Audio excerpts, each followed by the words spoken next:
BC నేతలను ముఖ్యమంత్రి Revanth target చేశారా? తిరుగుబాటు చేస్తున్న కొందరు కాంగ్రెస్ నేతలను ఏమీ చేయలేక తన కుర్చీని కాపాడుకునేందుకే బీసీలను బలిపీఠం ఎక్కిస్తున్నారా? పరకాల వివాదం ఆ ప్లాన్లో భాగమేనా? కాంగ్రెస్లో తాజా పరిణామాలు చూస్తే అలాంటి సంకేతాలే వెలువడుతున్నాయి.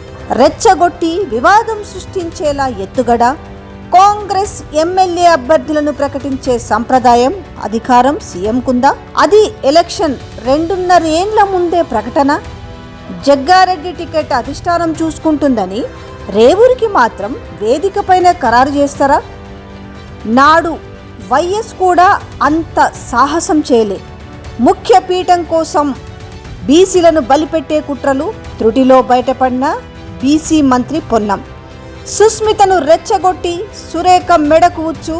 మరి రాజగోపాల్ రెడ్డి చేస్తున్న విమర్శలకు మంత్రి కోమటిరెడ్డిని బాధ్యుణ్ణి చేస్తారా? సో ఇటీవల సంగారెడ్డి బహిరంగ సభలో సీనియర్ నేత జగ్గారెడ్డికి అసెంబ్లీ టికెట్ వ్యవహారాన్ని అధిష్టానమే చూసుకుంటుందని హైకమాండ్ కోర్టులోకి బంతిని నెట్టేసిన ముఖ్యమంత్రి రేవంత్ పరకాలలో మాత్రం టీడీపీ వలస నేత రేవూరి ప్రకాష్ రెడ్డికి వేదికపైనే టికెట్ ఖాయం చేసేశారు. వాస్తవానికి కాంగ్రెస్ ఎమ్మెల్యే అభ్యర్థులను ముఖ్యమంత్రి ప్రకటించే సాంప్రదాయం కానీ అధికారం కానీ లేదు.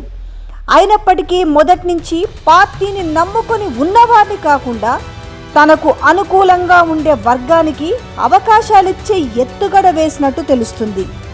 ఎన్నికలకి ఇంకా 2.5 ఏండ్ల ముందే హడావుడిగా అభ్యర్థుల్ని ప్రకటించడం వెనుక పక్కా వ్యూహమే ఉన్నట్టు స్పష్టమవుతుంది. పరకాల టికెట్ వివాదం రాజేసి బీసీ మంత్రి కొండా సురేఖ మెడకు ఉచ్చు బిగించే ఎత్తుగడను వేసినట్టు తెలుస్తుంది. పరకాల సభ సందర్భంగా అప్పటికప్పుడు తీసుకున్న నిర్ణయం కాదని పక్కా వ్యూహం ప్రకారము ముఖ్య పీఠం కాపాడుకునేందుకు బీసీ నేతలపై కావాలని కుట్రలు చేస్తున్నట్టు ఆ పార్టీలోనే చర్చ జరుగుతుంది. ఈ కుట్రల నుంచి పొన్నం ప్రభాకర్ త్రుటిలో తప్పించుకోక సురేఖ కూతురి రూపంలో ఈ ఉచ్చులో పడ్డారని అంచనా వేస్తున్నారు. ఇటీవల సంగారెడ్డి వేదికగా నిర్వహించిన సభలో సీనియర్ నేత జగ్గారెడ్డి అసెంబ్లీ టికెట్ వ్యవహారాన్ని సీఎం రేవంత్ ప్రస్తావిస్తూ దాన్ని కాంగ్రెస్ అధిష్టానమే చూసుకుంటుందని స్పష్టంగా తేల్చి చెప్పారు. వాస్తవానికి జగ్గారెడ్డి కాంగ్రెస్లో సీనియర్ నేత, మొదటి నుంచి గాంధీ కుటుంబానికే అంకితమైన విధేయుడు. సంగారెడ్డి అంటేనే జగ్గారెడ్డి అనే చెరగని రాజకీయ ముద్ర ఉన్న చోట మరొకరు టికెట్ ఆశించే ఆసారమే లేదు. అయినప్పటికీ సీఎం రేవంత్ అక్కడ టికెట్ కేటాయింపులను కావాలనే హైకమాండ్ కోర్టులోకి నెట్టేశారని కాంగ్రెస్ శ్రేణుల్లో చర్చ జరుగుతుంది. అదే రేవంత్ రెడ్డి పరకాల సభకు వచ్చేసరికి మాత్రం మాట తీరు పూర్తిగా మార్చేశారు. పూర్తి భిన్నమైన వైఖరిని ప్రదర్శించారు. అక్కడ సిట్టింగ్ ఎమ్మెల్యే రేవూరి ప్రకాష్ రెడ్డికి వచ్చే ఎన్నికల టికెట్ను తానే స్వయంగా ఖరారు చేస్తూ బహిరంగంగా ప్రకటన చేశారు. నిజానికి పరకాల టికెట్ను బీసీ మహిళా నేతగా, జెన్జీ ప్రతినిధిగా మంత్రి సురేఖ కుమార్తె కొండా సుస్మిత మొదటి నుంచి బలంగా ఆశిస్తున్నారు.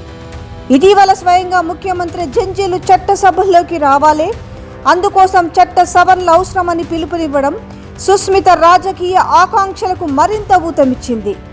సరిగ్గా ఇక్కడే రేవంత్ తన రాజకీయ వ్యూహానికి పదును పెట్టారని, కొండా కుటుంబాన్ని ఉద్దేశపూర్వకంగా రెచ్చగొట్టేందుకే వలసమిత్రుడు రేవూరికి తానే ఏకపక్షంగా టికెట్ ప్రకటించుకున్నారనే చర్చ జోరుగా సాగుతుంది.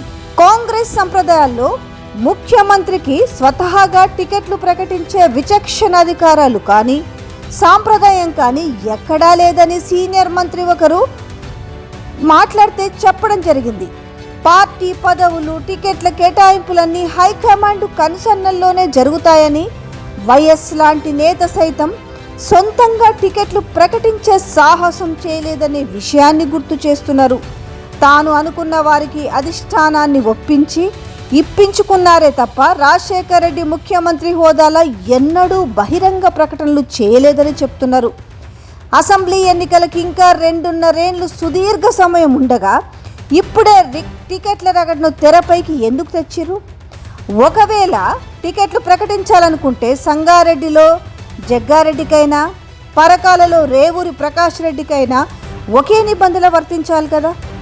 ఒక చోట ఒకలా, మరొక చోట ఇంకోలా ప్రదర్శిస్తున్న ఈ ద్వంద్వ ప్రమాణాల అంతరార్థం ఏమిటి? తన పీఠం కాపాడుకునేందుకే బీసీ నేతలను బలిపీఠం ఎక్కిస్తున్నారని కాంగ్రెస్ వర్గాల్లో చర్చ సాగుతుంది. బీసీ మంత్రులు పొన్నం ప్రభాకర్, కొండా సురేఖలపై గురిపెట్టారని, పొన్నం త్రుటిలో తప్పించుకోగా కొండా ఆ ఉచ్చులో పడ్డారని పార్టీలో అంతర్గతంగా సాగుతున్న చర్చల సారాంశం. పొన్నంకి శాఖల మీద అజమాయిషీ లేదని, ఆయనని మంత్రివర్గం నుంచి తప్పించి అదే సామాజిక వర్గం నేతకు పదవి ఇవ్వాలని ఓ వర్గం నుంచి కాంగ్రెస్ అధిష్టానానికి ఫిర్యాదులు వెళ్ళాయని, అందుకు ఢిల్లీ నాయకత్వం అంగీకరించకపోవడంతో ప్లాన్ బి అమలు చేసినట్టు చెప్తున్నారు.